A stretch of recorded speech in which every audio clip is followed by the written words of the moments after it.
Mama wa ha na mensan so ema wakwaba emra Ctv ewia Ctv Kasiepo eso kaise Kasiepo no nya hanko enetwegu ko Facebook ne so a eye my Ctv GH obetimi afole en ho like na fe so wa share ede amayen obetimi so subscribe e wo YouTube ne so san say ye twegu e wo ho so obetimi subscribe eno so ede amayen ene no eye wukuada epobo so me de to so edwenu ensia afipimienu ene edwenu miensa emuna nsam a edi kase ne makotene no ebi eni Ghana Mampeni His Excellency Nana Addo Dankwa Akufo-Addo ade se woni mpanifo bi a wonom every Gulf of Guinea ehiem a wo hwekwa ya befa so ama nipa bi a ofa kweti kwa so age omanfo ho niama wo poso no wetimi etu sade na se kura. These are the items for our agenda for the closed door session. It is important that we have some serious discussion on these items in order to come up with strategies geared towards strengthening peace and security and winning the fight against maritime-related crises. Communications Officer Emma NDC Manye Nuekie Sami Jefi Ediato Special Prosecutor enimu se enimu ya ensem bi aba montina efri eye Ajazira for akachi a efa eye nipa bi a wafa kweti kwa so ede ton fo magudie e wo bibima so no wo sesa ansem nimu ya wonye emu ehwehwemu ye hwehwemu afa sansem we ho na aba TV so no obi ahu bi. Because if Fina Ababeka Ghana no ekana whether you are NDC or MPP. Na okoso yekoso e brushing yema way under the carpet, sweeping under the carpet. And no ena ehye omampanyini ni mpanyinfo kutupa ema omo ye de omo ye ne mo. Fufro Emono, Director General, Emma World Trade Organization, Dr. Ngozi Okoji Ariala, what they are to Ghana for Nina enem se, and ya a African Continental Free Trade Agreement, no, was a Ghana for Yamfire Home and Jimubi. We saw that during the pandemic, there were some vulnerabilities that were obvious in the way that manufacturing is concentrated in the world for several products. You've got semiconductors. This is something very important to. And some no be eka we hu na mede som wo se Ctv ewia Ctv Kasiepo Kasiemo aboafo eye Alu Africa open chance papa e de abodan so de a na eye Alu Africa na mekanfo e de amawo omo san so e was still trusses a eno no nya fe na wodi odumwawa ene sapele e be borders ne mom no we the still trusses ne e boso na afei wo de Alu African chance na nkasa so e de aboso afei so eye Heritage Orthopedic Herbal Clinic omo so se menkan kire wo se yade bia etete wo se ye dompemu yare ana yade bia no wo de ba wonom akachi a wo behwe asam yare ama wo hu atɔ wonom ene ebo kase echi edom midin ede Manye Nuekie ne mo ha.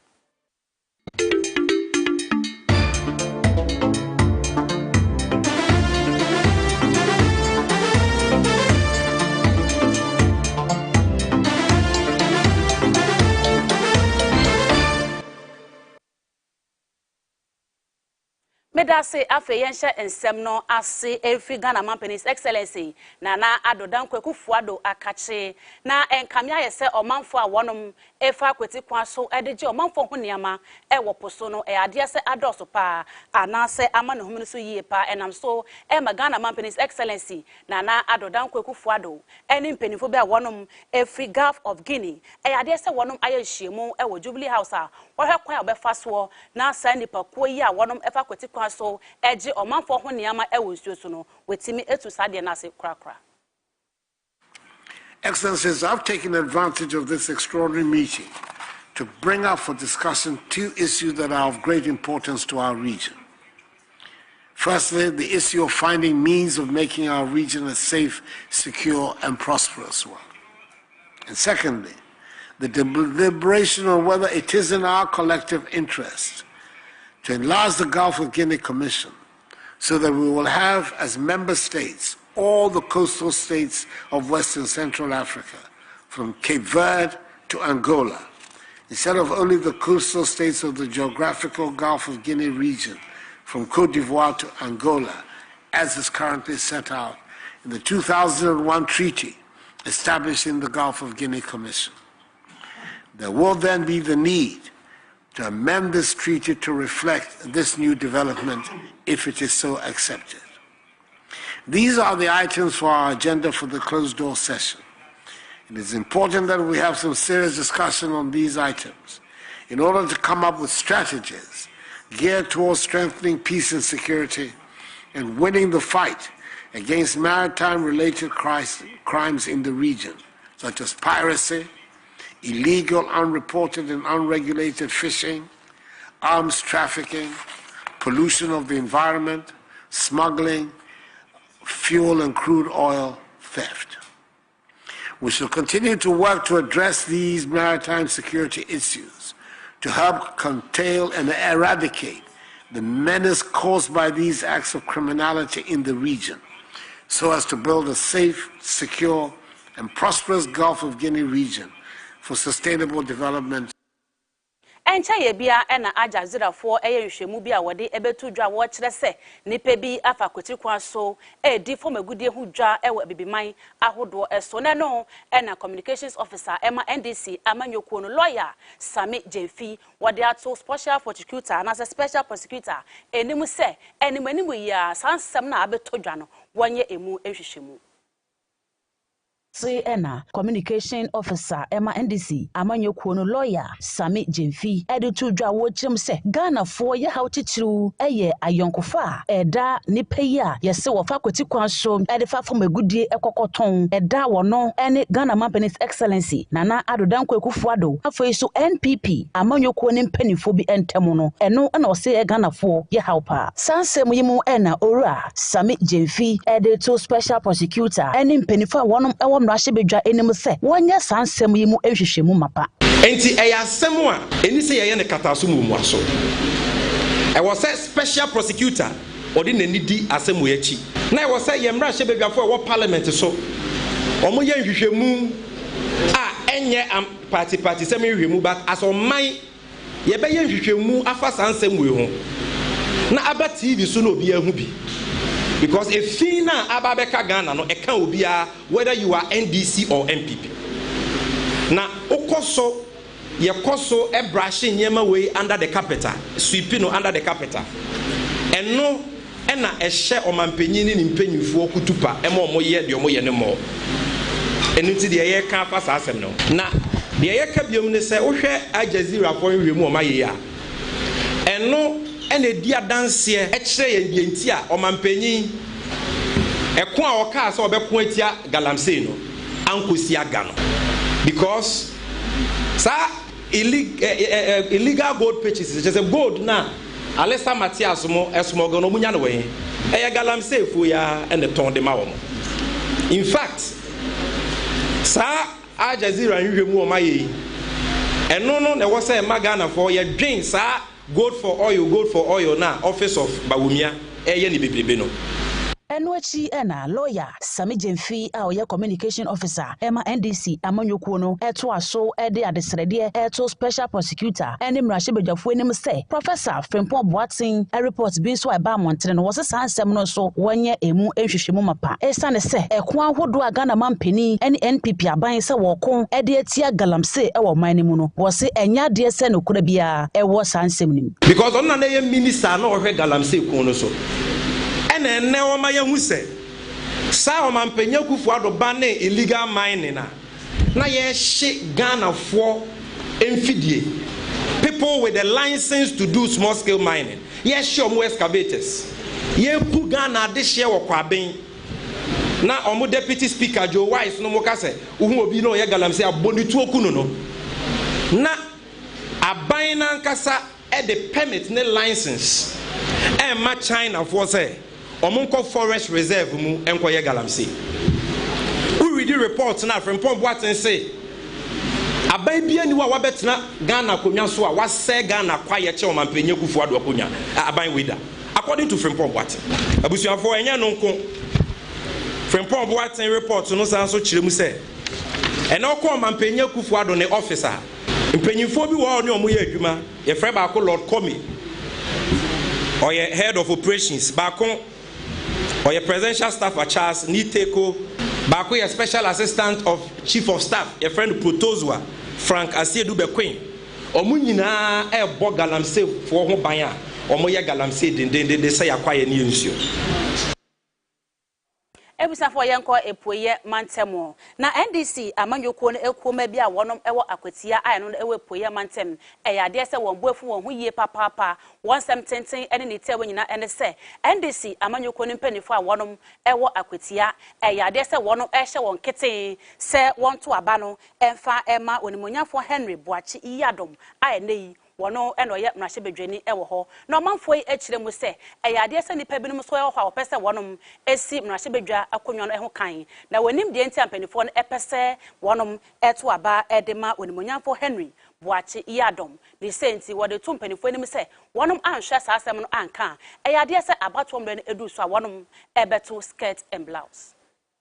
NDC maybe ya wo akwetia epoema ntem abato mpeso so no e de adesede eto NDC mpanifo anim se won hwe na wonya brewa koman kwan mo na ema kwan manipa bi a wo pese wo pre mrahye bedwa akonwa no na akonwa no otimi kremo eko anim no wo ma ho kwan no memegina bi aye mentime ho ase e wo mpotem ho no nyina ne se esi ahene ne etu ahenefo asusu se enipa bi a wodi NDC amanyoko nanim e wakwetia mpotem ho no pese wo be ma kwan ema obi biara ya wo enisuade hunu so ogina bie no eni mrahye bedwani ya wo mpeso no so yera Henry Boachi Iyadom na hotedini eni okoyuo eno no bepre na no na esi ahene ne etu ahenefo no kire se ewiase mpani akadada se obekum aboatro mo no adware sasadro die ka wo ma ne di mutuo etna kwa ibirito ase a ade se ye pa wo mo ana gi twigi trada mfimpi mienu ne aduonunum oto aba edima yera Henry Boachi ya nei wo ye mrahye bedwani ma amanfo ye wakwati abato mpeso so osi ne hene no eno wo kire se eni so ade wono ne botaye nti a wo de soma papa no wa mrahye bedwafie no enya ade se etumi ba mu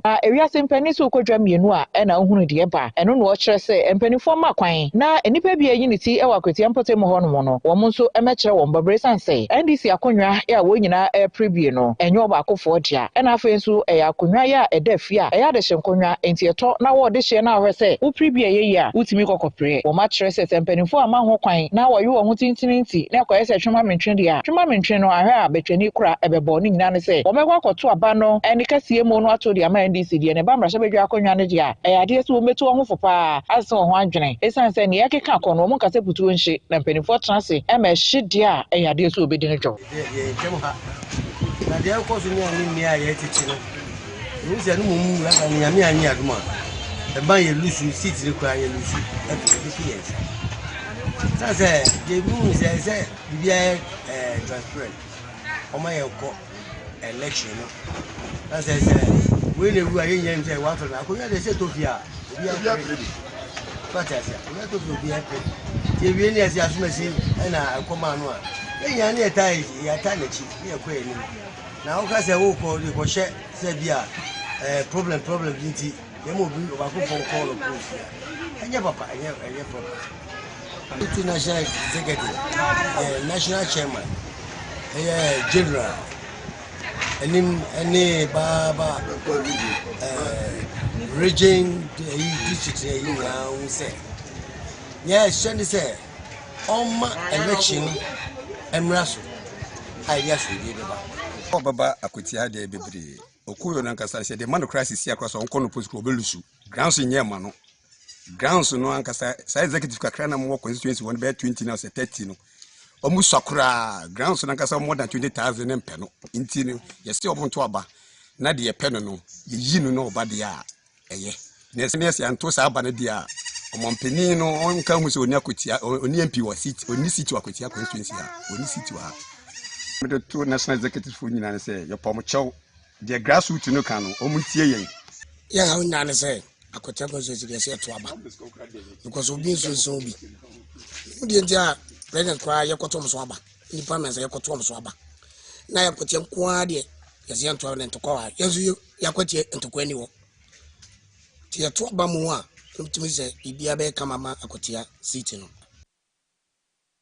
CTV area prem to bre Kasiepo ena wenugu so a wo hwe e wo CTV Ghana's #1 so no obetimi afollow ye e wo Facebook ne so at my CTV GH obe like Kasie no na face so wa share e de amayen obetimi so a subscribe e wo YouTube ne so eno so ye my CTV GH e hon so obe subscribe amaye Kasie no so etwegu e wo ho obetimi so a share e wo honom yenko eye Sunyane West eye Tra Zone na NDC amanyoko ne ma bi a wonom e wo ho e na wa kase yi 117 ene ne tia wanyina ne se wonom ehia eye member of parliament eye nipa wo besi akan no wasan so edi nkunim ede ama wonom nemum enye parliamentary candidate ena wonom ehwehwe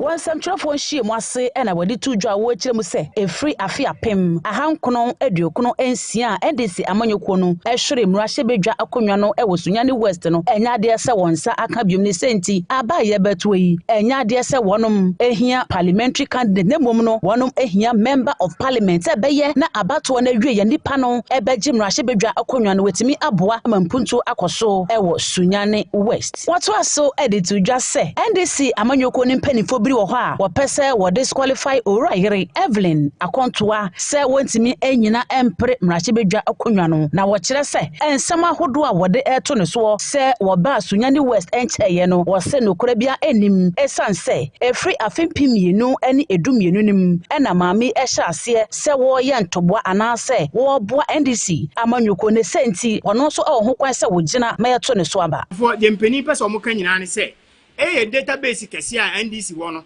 ye hwe ye maame ni din wo mu no ye hu ni din ewom na de ye busa nyina ne se ye kwehia o committee ne so no ye mu bi no nya kwanya ko bi eye IT officer na o committee ne so no o kama ye papa ye fe na market say there is a challenge our database no how our database no enu nti se ye boni pa 100 gum na opese un retrieve data na nipa ba ko pe na bi e betima pia ba asem o kan ye na ye general secretary wo bi ye national chairman eti wo bi a omu nyina ate ye and again say or how ever database ho a kwan ben ye fa so retrieve say obi a member the primary document the branch album no enti nka ye hu ye say how ever database ho a ye refer to the primary document na eno na ye hwe so edi bogu computer ne so no but wo ye ya asem yi mu no mpeni say register na wo no how be anim ni din wo register nim say de ye de kire mo no ni din ene wo ho no ono ene wo mu no na mpeni say ye sia kohwe na ye hu wo database nim a eno kire say unqualified ye akoye de MPP for ye ne nanu a ye koye Ghana card ye say ye mfa birth cert nkoye Ghana card na mo birth cert ye de passport de etimi ma age Ghana card NDC for ye kuntokwa we sa aden na ye member or what the primary document na ye branch album ni din wom na ye ko database ni ye hu a ye say eno ye de disqualify no ye ni mpeni ye adwen ye ye de we disqualify na ensi enti ye hwe nyema we nyina ye wo ho na Mrs. 7 account ansema moko kan ye ani nipa omudi omoko so mo ya dansefo nyina no eye nipa omoko twa nkontompo Okasa wiye ena branch chairman ema NDC amanyoko no ewo chira zone owura akwabena yeboa enso editu dwa wo chirem se owura yire Evelyn akontoa eye nipa bia wo ye NDC amanyoko ne bamapa waboa NDC amanyoko ne pa nensema wodi tu dwa no ebini egusu a ya registration na ne maame kasa fe photo bai champ ai secretary na minya no antwere buku ni nda nti papa ni bibia ma confidence isakuto nti oba ya na de ma meri ni photo bai be na mami nu ni bai ni isakuto register nti egusu ya registration na ipa 194 6 ni be register wie no ye hu hwibi ma me no ba ho meri bia be committee bia e frɛ no ba amma pro to yankra papa no so a obekasa ya no ye chairman bi chairman oba kra no me manyankra bia se asem bi kra ha me anya chairman se nke to frem bi am frem nti minima sema papa no be frɛ na otim be ka o ye chairman ho nye me nye chairman ho nti me ngitu se ma me be register. Director General Emma World Trade Organizer Dr. Ngozi Okonjo-Iweala wadi ato Ghana for enim se enimanimu ya eye African Continental Free Trade Agreement no wase Ghana for yemfa ye ho anjibu bi esanse ade se ebeboa ye pa wobra wani stakeholders bi ehyiemu ewon kran ha na wo kire mfasode a ye benya ewo so a wo kire se ye hwese ebe package ye nema ye se beye na eye $1.4 billion a ewo sa agreement mu no Ghana for yenso enyamu chefa Continental Free Trade Agreement, which is housed here in Ghana, is a very big opportunity for the continent. And we are very desirous that this instrument, which can allow this continent to grow and develop according to the Agenda 2063 of the AU, which is to industrialize and develop the continent in the future and create jobs for young people. we are happy to, as the WTO, to be able to say that with that agreement being implemented, we feel there are many opportunities for the continent to really create more manufacturing industries and capacity. In order for us to trade more, we have to add value to our products. And if we have a big market of 1.4 billion now, 1.7 billion in 2030, that gives us the space, the market power, to really try to develop our industries and sell our manufacturers through this agreement of the African Continental Free Trade Area. Now, at the level of the WTO, we see opportunities that can help make this real. As we speak, there is a very big move globally to diversify supply chains for many products. We saw that during the pandemic, there were some vulnerabilities that were obvious in the way that manufacturing is concentrated in the world for several products. You've got semiconductors. This is something very important to many of the big countries like the EU, the US, and so on. But we've also got things like pharmaceuticals. I referred to it before. 10 countries in the world export 80% of the world's COVID-19 vaccines, for instance. 10 countries. And if you look, pharmaceuticals are very concentrated, the manufacture of that. So this is one supply chain, just an example of one, that we could think about how do we take advantage of this desire to build resilience in world trade and in supply chains. How do we take advantage on the continent to build here? And why not Ghana?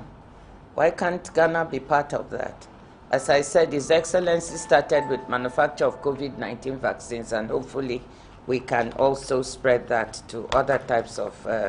pharmaceuticals. We can look at other types of supply chains that we have, from building on some of the resources we have here, textiles and garments. I know that a lot of garments are imported into the country, but we grow cotton. We can add value to it. We can manufacture our own garments. We can sell within here, and then we don't need to be importing those kinds of things, whether they are first-hand or second-hand, into the continent and into the country. I could go on and on, but there are many value chains. What I want us to do is think on the continent and here in Ghana, how can Namo ena Director General Emma World Trade Organization, Dr. Ngozi Okonjo-Iweala, wadi tujwa watch mu say son anasa tabuna na da bi ma so sanka COVID-19 vaccine no yentumi enye biun afedie wonom eyi efri yenso a emfie num eda yenimi wase bibiman ye betumi aye COVID-19 vaccine yi bi a oman bi eni ho a wobetimi ede yen akogina emra no wose eno ebeboa amasika pudu a yede ekra COVID-19 vaccine yi bi ede free amonone eba Ghana no wose skani nyina no eto ebetimi etwa. We were also able at this ministerial to have an agreement to introduce more flexibilities, a waiver on the patent on vaccines, so that African countries and other countries can manufacture their own vaccines. It is not proper that we import 99% of the vaccines we use on the continent and 90% of our other pharmaceuticals. So the WTO holds the agreement worldwide on intellectual property. So for vaccines, we were able to waive that so that we can manufacture for a period of 5 years. I know that His Excellency, Mr. President, has worked really hard to start vaccine manufacturing in Ghana. So one of the things that I hope we can talk about is the efforts for that, because now you have a bit of an open space for the next 5 years to produce vaccines without being afraid that someone is going to sue you for the patent right. So that is a very important thing that we got, and we're trying to extend it to therapeutics and diagnostics. The agreement we had about vaccines, it's about COVID-19 vaccines. I want to be very clear. COVID-19 is to waive the ability of countries to manufacture COVID-19 vaccines for the next 5 years. But hopefully some of those technologies that are used to manufacture COVID-19 vaccines will also allow us to look at other ways in which we can expand the ability of the continent to have a pharmaceutical industry, working with the manufacturers in terms of transfer of technology and so on. Yenko ensem fufuro mu na yenko epoye mantemu na se beye na empunto befa ne ntemapa efra ewo esikasu eburi a no ewo upper west akim mensino emunti wonom esi eye chidom hema ene chidom hene ewo ho wo bra adwumade ne ekoso no enanana abebio a wodi kan ene CTV ekasai chidom hene ewo esikasu eburi ya ene menesua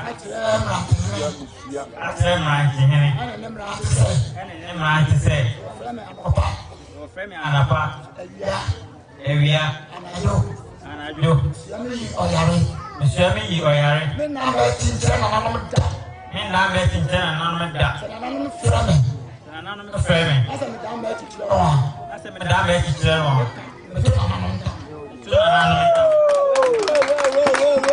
I don't know that say I escasu abri ya o mi hian say I best and guess one crying one and one person pe wo ohima and one more ohine and it aya nana emos upon abebio ono ana ya chire no chidam hene e wo escasu abri ana ya chire nana dansobia the first oh yeah me bai hima Emma eskesu ebri number 1 and number 2 enti onu ye chidom hima nana dansobia dikan ana afei nana emos so ye chidom hene nana emos upon otuso ebi chidom hene eye enipa bia won ana ya wobo oman no achidom won wa kra won wo baby won nyina no se nipa ana ebo no achidom na won nyina no wotimi eboa ama youth no ene no obi biara ebetimi enya ahode ayennia eye mpuntu ade aboa ne man eno ene achidom hene ono agira oman nyina achi ebo na achidom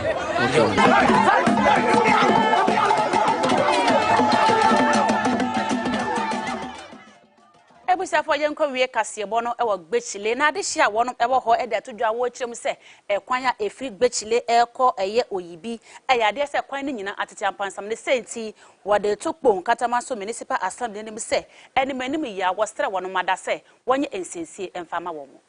Ishomo ewo gbechile ya ewo pon katamanso mensino emu enomo ede adesrede eto abane ne wose omakwan ewo mensino mu nyina atete apansom apro ekwan no wontimi fanya bibibia empodo wo faso na adane ayemhyehe ede amaw assemblyman ya owo gbechile electoral area eye Ahmed Mohammed one yensentwani etwetwe enkomode to dwa sendei apacho ye mode enomo de to abane nim se besi ene contractor mode sa kwan ne manu no omo hu ne kira kwan eno nti omo stress abane no enhwe na ontimi emasa contractor no embeto adwuma na oye no eso esa sambrede o how pa ena contractor no ejai ede amomo ensam ni twema ode to dwa no ene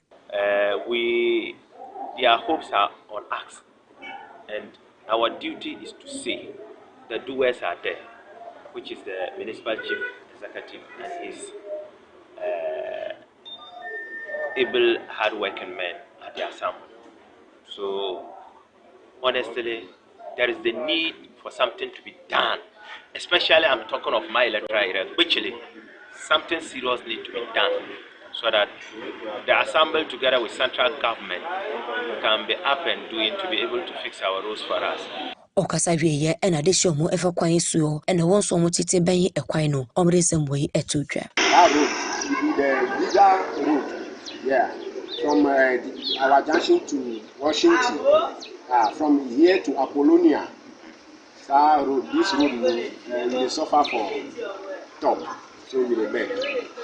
They help us. Opekawa, this is Oko Junction, and so now Benyaka, and so station was say I ate me Efuka Koba. Because of finding no, can't be a man I Afukan. Yes, sir, simply for a war. Among why, among brave, because assemblyman or han cry, young Huno, or Maha, yenhuno ti yesra ban yesra